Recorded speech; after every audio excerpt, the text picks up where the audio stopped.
Hey, how you guys doing? And welcome back to my workbench. Right now I'm in the process of cleaning up. So where I last left off, I was telling you what I was going to do with the Revell-Monogram 148 scale F15E Strike Eagle kit. Well, I started up on it and I got a lot more done than I expected. So let's begin, shall we? Here's where I last left, where I started off. This is the cockpit right here. Now I'm going to be explaining a lot of things as I go, and I'll be explaining more in future videos and the like. Cockpit's done, as you can tell right here. Let me prop that down a little bit.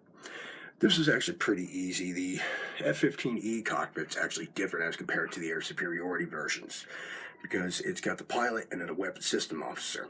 I'll explain more as we go in future videos. Painted the cockpit. I used dark gold gray, which is the Federal Standard 36231. Now, Federal Standard is actually used by the U.S. military for certain colors. The reason why they use a 5-digit code system is simple. The first digit is 1, 2, and 3. In that order is gloss, satin, flat. Second one is for category of the colors you're using. For example, zeros would be brown, 1 would be red. I forgot what 2 is, 3 would be yellow, and so on. 6s are gray, and then the last 3 digits are usually the color. It's usually the higher the number, the lighter the color. So that's where it goes. So I used dark gold gray for the cockpit, then I used black for the console section, as well as the where they hold the dials and stuff. Let me spin that around again, as you can see here. Which you could use any flat black. In my case, I'm a sucker for accuracy, so I used a aircraft instrument black, which is 37030. Now the 7s are blacks, whites, metallics, fluorescents. No, 8s are fluorescents, I think. I don't remember offhand. Well, once I got everything said and done, I painted everything. I threw my wash on. I'll explain what a wash is later in future videos. Basically, the wash is used for recesses, and it makes the raised detail stand out. Then I let it dry for a day. Once it dried, I did a dry brush. Now, what is a dry brush? Dry brushing is basically you're taking a lighter color and you're going over the highlights, causing them to pop out a little more on the raised parts, causing them to pop out a little more and show a little more detail. The wash combined with the dry brushing gives a little bit more depth and detail, and it gives it more of a scale effect than it does just making it look like a toy. Once I got that, another reason why I did the dry brushing is because it makes it easy for me to spot the throttles, bumps, dots, and levers on the cockpit itself, and my eyesight isn't that great like it used to be. So I did all that, set it aside, let it dry for about 10 minutes. Then I picked out the levers, buttons, and details like gray, black, red, yellow, and so on and so forth. I also did as you can tell here, the screens. I also painted a clear green. The dials are in black, in a gloss black. This way it makes a cockpit more realistic. Once I got that done, I moved on to the ejection seat, which is right here. There's 2 of them. Now the ACES 2 ejection seat is commonly used by the Air Force. I think they stopped using it around the F-35. I'm not too sure on that. But they started with the F-15, then they moved on the F-16, the A-10. It's also used in the F-22 Raptor, as well as the B-1 bomber. So they used that. What I did was, once again, I painted this in a flat black. Before I did any of the other details, I dry brushed it with a dark gray. This way it gives it more depth, makes it look realistic. Once all said and done, I painted the cushion. Now the reason why the cushion's black is because the ejection seats in the Strike Eagle were given a black sheepskin instead of olive drab or green or close to it. So I painted that. Once I got all that, I painted the ejection handles yellow. I painted the seat belts gray, did the buckles silver, of course the oxygen bottle green.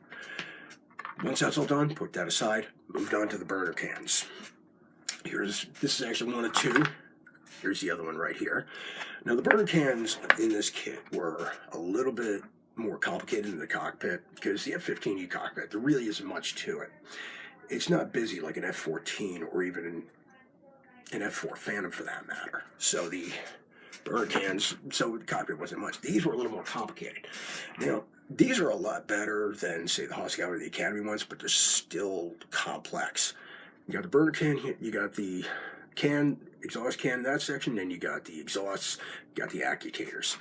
Now, the reason why the actuators are exposed on the F-15 is very, very simple. The pedals on there are not cheap, and maintenance is complex. Now, I don't know why they didn't do it on the F-16, but they did it on the F-15, so problem was, worry about that task at the time, they removed the pedals. Really doesn't cause any penalties of performance, or even aerodynamics for that matter.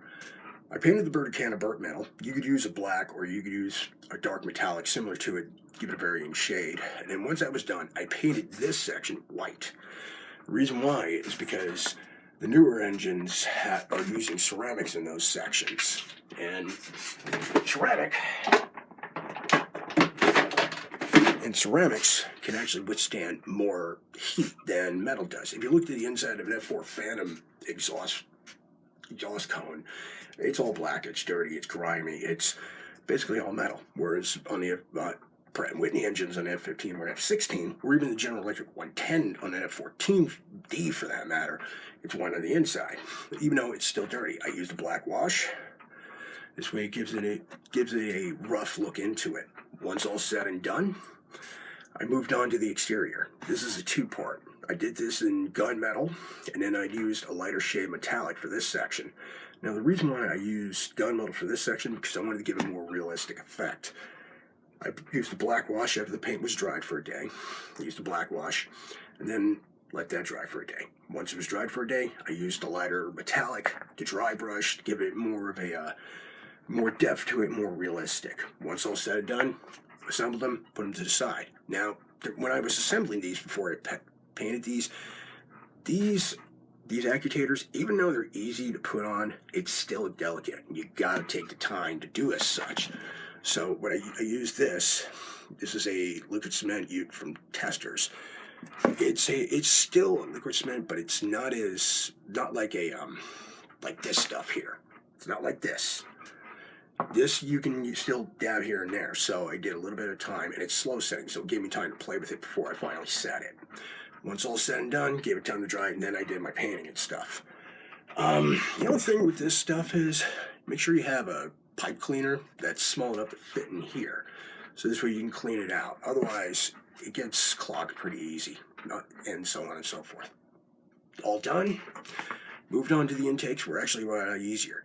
These are a pain in the ass. Now, anybody that knows that assembling intakes, you're going to have a huge seam on the inside, and it sucks no matter how hard you try.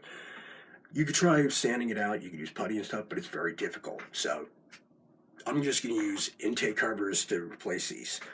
But I did use gloss white in them. Now, the reason why I use gloss white in these, U.S. aircraft use it for a reason. It makes it easier to locate any foreign objects, like a mechanic's glove, a dead squirrel, a bird, maybe even a small bolt. And weird we know, anything that gets sucked into a jet engine can do significant damage if you're not careful. That's why they painted white, to make it easier to do that. Now, once I got all that painted, I also did the turbine face, glued everything together. I had to do, one of these intakes trunking was a little on the warp side, so I had to resort to this. So I could manipulate and finagle it a little bit. I made sure the sections were exposed like free of paint, so it makes it easier to glue. The reason why, and paint, even though the paint I'm using is acrylic and it's a plastic, it still can interfere with the glue. So I made sure it was free and clear of that, so I can glue them, makes life a lot easier. Once all said and done, I painted everything, I assembled it, give it some time to dry, put it to the side. Once that was done, I moved to the nose gear section. Now, the reason why the main gear wells in a landing gear of U.S. aircraft, why they're white, is to make it easier to check for hydraulic leaks or any other troubles. This actually makes sense to me because white is very simple. It's just there. It's white. It's really not a color. It's actually a tint. And I said for it makes it easier spot. I did my wash. I used a Payne's Gray instead of a black this time. Now, I explained it last time why I used a Payne's Gray, but in case you don't feel like looking back at it, big simple reason, the gray is a little more subtle. It doesn't make a stark contrast. And like I said, gives it a little bit more depth, as you can see here. because I'm building a scale model. I'm not building a toy. I want to make it look realistic as possible. Yeah, I can only do so much. Once everything was said and done, I assembled everything, made sure, of course, did my usual routines. As I said before, cockpit was a lot easier to assemble on this. As I said before, there really isn't much to it. And you don't have to go with a aftermarket cockpit. You don't have to, as I said before. If you want to, you can. But you're going to find out there really isn't much of a difference between the kick supplied cockpit and the aftermarket. Because, as I said before, the cockpit of a Strike Eagle really isn't that busy as compared to an F4 Phantom. Even the air superiority version of an F-15. There really isn't much to it. Now, the back end, on the other hand, is full of black boxes and stuff, but that's another story for another day. As I said before, I'm focusing on the mud moving version. Now that everything's said and done, I'll be moving on to the next section in the next video, which is right here. I'll be assembling the nose section. I'll be putting that in there. I'll be explaining more about that. As I said before, this kit's a real fun to build. It's really easy, and I'm just showing you step by step. Hopefully, everything I explained is pretty easy to follow. Unfortunately, I'm rushing right through it. So I will talk to you guys next time. Enjoy the hobby. Take it easy.